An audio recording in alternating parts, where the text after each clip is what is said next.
ભારતીય જનતા પાર્ટીના સાંસદ મનસુખ વસાવા પહોંચે છે ડેડિયાપાડામાં અને આજ ચૈતર વસાવાના મત વિસ્તારમાં તેમના જ ગાભા નીકાળે છે। વિગતવાર વાત કરવી છે સ્થાનિક સ્વરાજના ચૂંટણીના મામલાની।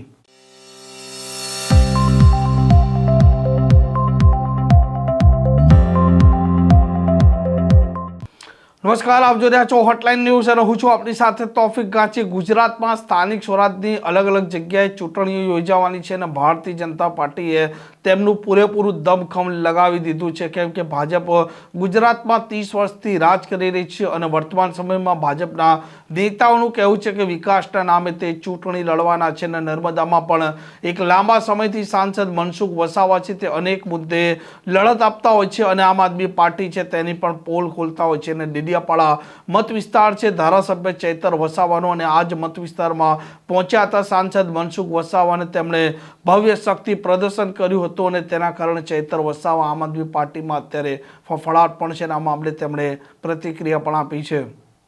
આજે ભરૂચ જિલ્લા અને નર્મદા જિલ્લામાં તાલુકા પંચાયતની જિલ્લા પંચાયતના ઉમેદવારોના ફોર્મ ભરાઈ ચૂક્યા છે। આજે નર્મદા જિલ્લામાં પણ બધી જ તાલુકા પંચાયત બધા જ જિલ્લા પંચાયતના ફોર્મ ભરાયા છે। સવારમાં 11 કલાકે નવા ચિગદા તાલુકાના ફોર્મ ભરાયા। ગઈકાલે સાગબારા તાલુકા પંચાયતના ફોર્મ ભરાયા અને આજે ડેડિયાપાડા તાલુકા પંચાયતના સભ્યો અને જિલ્લા પંચાયતના ઉમેદવારોનો ફોર્મ ખૂબ મોટી સંખ્યામાં કાર્યકર્તા ભાઈ બહેનોની હાજરીમાં ઉપસ્થિતિમાં તેમના સમર્થનમાં આજે ફોર્મ ભરાયા છે। આજે જે પ્રકારે જનમેદની અને કાર્યકર્તાઓનો જુસ્સોનો ઉત્સાહ હતો એ જોતાં હું ચોક્કસ વિશ્વાસ સાથે કહી શકું છું હું અનેક પ્રકારની વિધાનસભાની ચૂંટણી લડ્યો છે, તાલુકા પંચાયતની ચૂંટણીઓ કે સરપંચની ચૂંટણીઓ પણ લડાઈ ચૂક્યો છું, એટલે ચૂંટણીઓનું ગણિત મને ખબર હતું। એટલે આ જ પ્રકારનો જે આજે માહોલ હતો એ માહોલ જોઈને હું કહું છું કે ફરી પણ ડેડિયાપાડા તાલુકા પંચાયત ભારતીય જનતા પાર્ટીની બને છે, નર્મદા જિલ્લા પંચાયત પણ ભારતીય જનતા પાર્ટીની બને છે અને તાલુકાના અને જિલ્લાના બધા જ ઉમેદવારો ભારતીય જનતા પાર્ટીના જીતવાના છે। એટલા માટે વિશ્વાસથી હું કહી શકું છું કે કેન્દ્રમાં ભાજપની સરકાર છે, નરેન્દ્રભાઈ મોદીની સરકાર છે અને કામ કરતી સરકાર છે, અનેક કલ્યાણકારી યોજના લઈને ચાલનારી સરકાર છે। ગરીબોના મધ્યાહન ભોજનની યોજના હોય, વિધવા પેન્શન હોય, વૃદ્ધા પેન્શન હોય, કિસાન સન્માન નિધિ હોય કે પ્રધાનમંત્રી આવાસ યોજના હોય, અનેક પ્રકારના વિકાસના કામો લઈને આ નરેન્દ્રભાઈ મોદીની સરકાર કેન્દ્રમાં ખૂબ સફળતાપૂર્વક ચાલી રહી છે।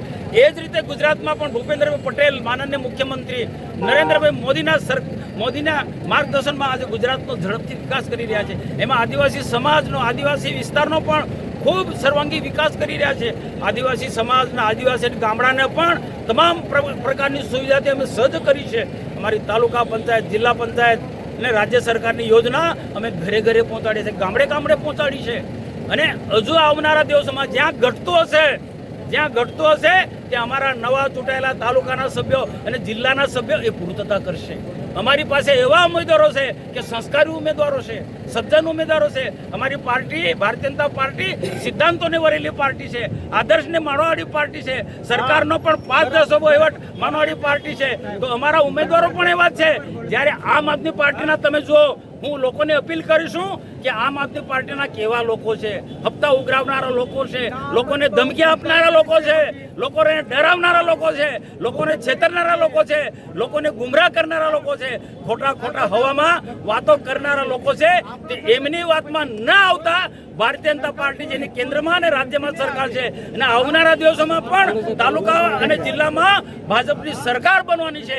એવા ભાજપના બધા જ ઉમેદવારો, તાલુકાના ઉમેદવાર, જિલ્લાના ઉમેદવાર ને આપણે ભારતીય જનતા પાર્ટીને ઓળખીને મત આપવાના છે, કમળના નિશાનને ઓળખીને મત આપવાના છે। તો આશા રાખું છું કે આ નર્મદા જિલ્લા પંચાયત ફરી ભાજપને સત્તામાં બેસાડો અને તાલુકા પંચાયત પણ ચિગદાની અને ડેડિયાપાડાની અને સાગબારાની ફરી ભારતીય જનતા પાર્ટીની બને, એના માટે બધાનો સહકાર માંગુ છું, અપીલ કરું છું। ભારત માતા કે જય હિન્દ। આમાં ચૂંટણીમાં નર્મદામાં આમ આદમી પાર્ટી, ભારતીય જનતા પાર્ટી અને કોંગ્રેસ વચ્ચે સીધી ટક્કર છે અને જોવાનું તે રહેશે કે ભાજપ છે તે કેવી ટક્કર આપી શકે તેમ છે.